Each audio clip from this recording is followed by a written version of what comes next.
finding the right agency to work with is very, very hard. And today on the e-commerce uptick, we're going to talk about how you can go about finding the right agency, what questions to ask first, but also how can you make sure the relationship is smooth and you actually benefit from the work they're doing. So without further ado, let's talk about some of the things you need to ask yourself before you even engage an agency. And the biggest one is really, what is your biggest problem? What is it you want them to do? Getting clear on that is so vital, because we often see that a lot of businesses basically don't know why they're hiring an agency. They have an idea, but they haven't really described it. So take the time to write down your real business obstacles and what you're hoping they will solve, and have that with you once you're ready to have meetings with agencies, right? And the second thing is also, and this is so vital, I think most people actually go wrong here, is that what would it mean for you? What would it mean for your employees, your brand, and your entire business if you had these problems solved for you, if the agency had success and actually dealt with the things you're hoping they will deal with, right? What does it mean for you? And when I say that is, would it mean less stress for you? Would you enjoy the day-to-day of working in your business because suddenly you're being offloaded on those things that are basically dragging you down right now? And also, for example, your business. If you could overcome this issue, let's say you suffer from low conversion rate, your site is basically not converting. If you solve that and you became profitable, what would it mean for your business? Suddenly you can pay your bills on time, you're going to sleep better at night, and you can pay all your employees, and you can scale. It's basically a spiral that goes up and up and up, right? So it's really important to write down what it would mean for your business if they were to solve that problem. And when you think about whether a relationship is too expensive or not, always consider what you are hoping to get out of it, right? If an agency can generate you, let's just say $500,000 of additional revenue per year, then maybe $8,000 a month is not crazy, right? Considering the amount of revenue they're generating from you. So when you say, I think it's too expensive, well, what are you holding that up against? Because yes, $8,000 a month is very expensive if you're considering that every penny you're spending is a penny too much, that you could basically do it all yourself. Yeah, sure. You're never going to find an agency that is cheap, right? But always consider what you're trying to get out of it and what it would mean for your business. But anyway, let's dive into the 7 questions that I like to ask before engaging an agency myself. And the first one is obviously references. References is the way for you to understand and dissect if they've done a good job in the past.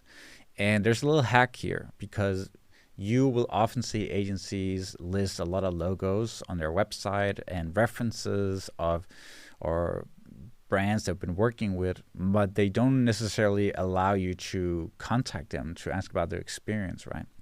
So you could do that yourself. Just handpick 5 companies that are listed on their website, go on LinkedIn, find the CEO, and ask what their relationship is and how it went, if they were happy with the relationship, and so on. And the reason why you want to do it like this is because you want to make sure that the agency doesn't have any pact with that brand, that basically everything is totally objective, right? And sometimes agencies will give you references. You can contact these 3 guys, but those 3 guys are receiving commissions for saying great things or whatever it might be. So it's much better just to do it on your own, behind the scenes. I don't think that's shady at all. If they're listing the brands on their website, it means they had a relationship with them. So it's totally fair to contact them. Now, question number 2 is ask what an ideal customer is like for the agency. And this is really, really important, because they will then say, well, they need to be of this certain size. They need to have this amount of people. They need to have a product that's tried and tested already. And then if you can say, actually, we're below that revenue. Our product is totally new. We don't know if it's going to work. You will already see that you're not a good fit for this agency.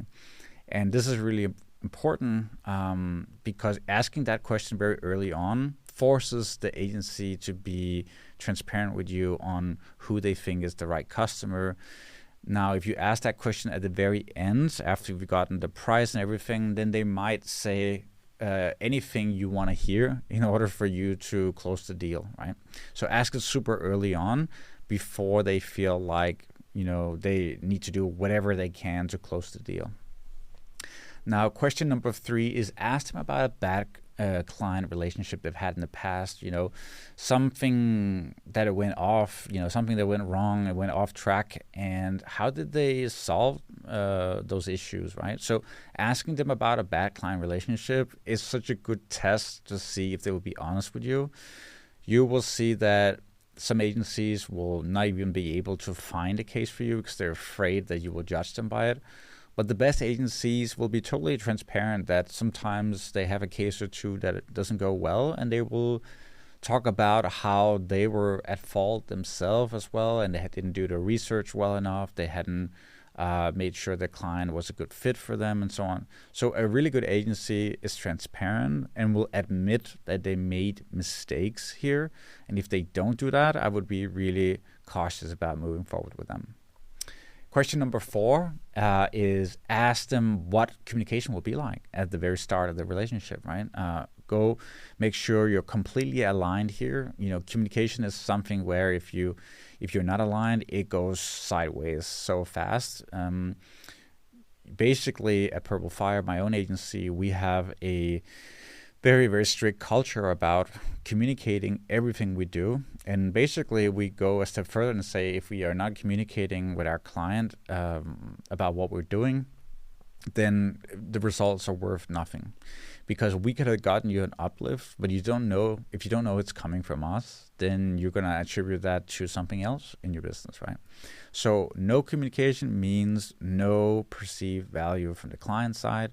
If you are someone that loves a lot of communication, be upfront. Say, I expect you to check in with me every day, every 2 days, every week. I want to call every 2 weeks or whatever. In Purple Fire, we do a call every 2 weeks, but some say that's too much or too little. But be honest here and say, you know what, in the contract, I want to be able to have exactly what I want the communication to be like. So be upfront about it. And the question number 5 is to ask the agency who is going to be working on your account.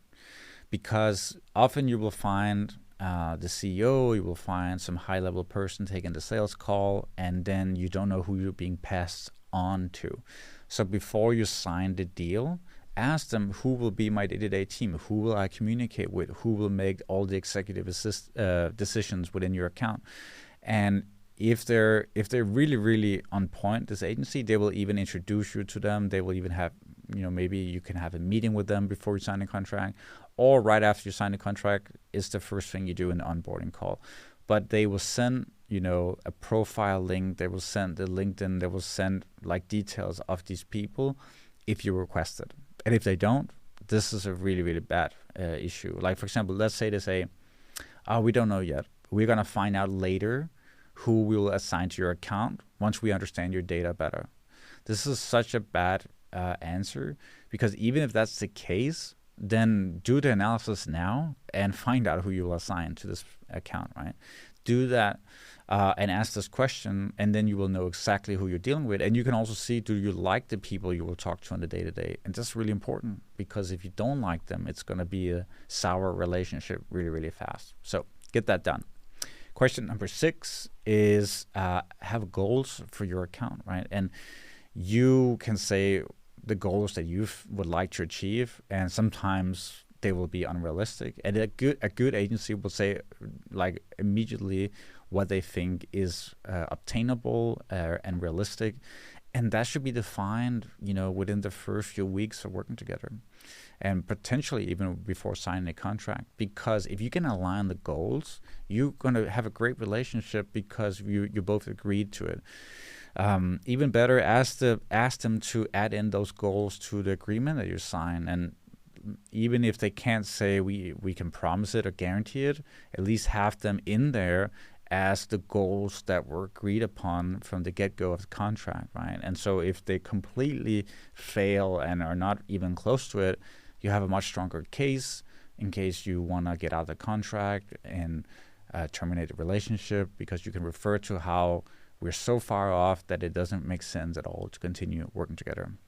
So make sure you have the goals and communicate that. And a really great agency, by the way, will help you find realistic goals and add them in there. They'll constantly be updating you on achieving those goals. Now, the last thing I think is a bit controversial because a lot of agencies will disagree with this, but at Purple Fire, we always add in a guarantee when we work with clients. And that's because we want to change the game a bit here. We want to make sure that clients and agencies, they have skin in the game together. This means that we have as much risk as the client has, and that's how it should be. And it's actually by having skin in the game that you do your best work. Because if you know you have to get certain results for a client, you will put in the necessary resources in order to obtain that goal. So in a way, it forces you to do better. And I think this is such it's just something that all agencies are skipping out on.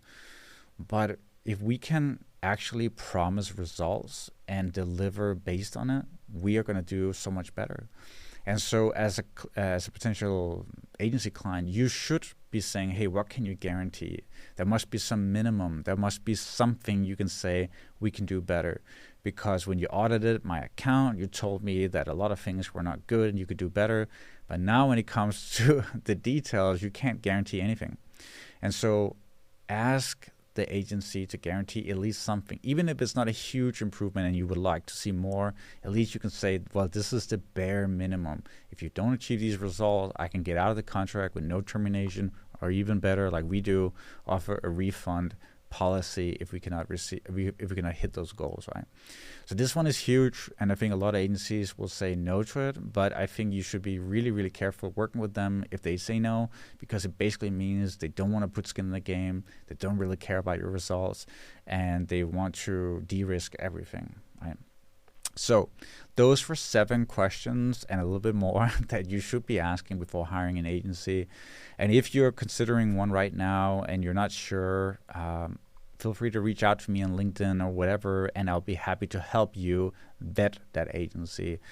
Even if it's a competitor of mine, I will be as objective as possible. But it's important that you make the right decision here, and it can be the difference between hundreds of thousands of dollars. So anyway, that was it for the e-commerce uptick. If you enjoyed this episode, please rate it on Apple Podcasts. That will help us so much. And until next time, bye.